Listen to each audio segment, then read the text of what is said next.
The cabin filter is located behind the glove box. Open the glove box. Unhook the dampener arm. Push in on both sides of the glove box to release the stops.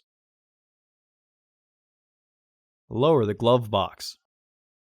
Remove the 2 screws securing the filter housing door, though this model we were filming was missing the screws. Unclip both sides of the filter housing door. Open the filter housing door. Remove the old filter from the housing and clean out any debris inside. Insert your new filter into the housing, with its airflow indicating arrow pointing down. Close the filter housing door. Reclip the housing door. Reinstall the screws. Partially close the glove box to re-engage the stops.